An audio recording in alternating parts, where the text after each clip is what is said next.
19. The night I overheard my stepbrother say my name in a way I never imagined Lillian God. His voice was low, rough, and full of something I didn't understand. It was 3 a.m. and the house was deathly quiet. I had only gotten up to grab a glass of water, but I froze mid-step when I heard it. My name, Killian, had come home for a short visit. He rarely stayed with us, preferring his own home across town since my dad married his mom 3 years ago.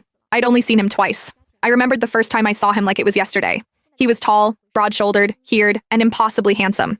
He gave off this air of power and control that made it impossible to look away, but that was all he had ever been to me, distant. He never acknowledged me, never smiled, and barely spoke to anyone unless necessary. To him, I was invisible.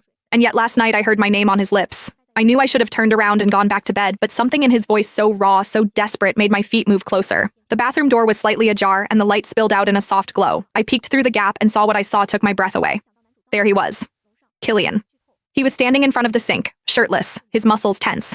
His hand gripped the edge of the counter while his other moved lower. His head was tilted back slightly and his jaw was tight like he was trying to hold something in, and then he whispered it again. Liana. I froze, my heart racing. My cheeks burned, but I couldn't look away. A part of me hated myself for staying, but another part was mesmerized. Then I accidentally made a sound. His head snapped toward the door and our eyes met for a split second of gaze. His gaze was dark, intense, and unreadable. But then the moment shattered. Get out! He barked, slamming the door shut.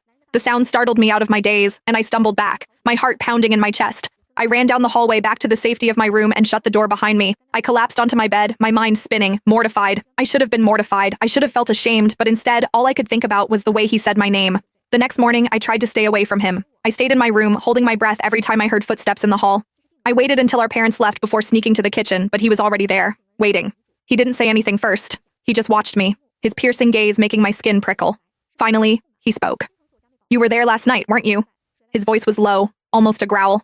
I froze, clutching the hem of my shirt. I didn't mean to, but I did. He stepped closer, his tall frame towering over me. How long were you standing there, Liana? Long enough to hear everything I wasn't trying to what? Get caught? His lips curled into a smirk, but his eyes were burning with something dangerous. I took a step back, but the cold surface of the fridge stopped me. He moved closer, his hand bracing against the fridge beside my head. You liked it, didn't you? He murmured, his voice dropping to a whisper. Hearing me say your name like that. My breath hitched. Killian, please, I whispered, though I didn't even know what I was begging for. For a moment, his eyes softened, and I thought he might step back, but instead, he leaned in closer, his breath warm against my ear. I should walk away, he said, his tone low and dangerous. But every part of me wants to ruin you. Then, just as he had cornered me, he stepped back. His gaze lingered on me for a moment, dark and unreadable. You better forget this ever happened, he said coldly, before turning and leaving the kitchen. I sank to the floor, my heart racing and my mind spinning. What had just happened?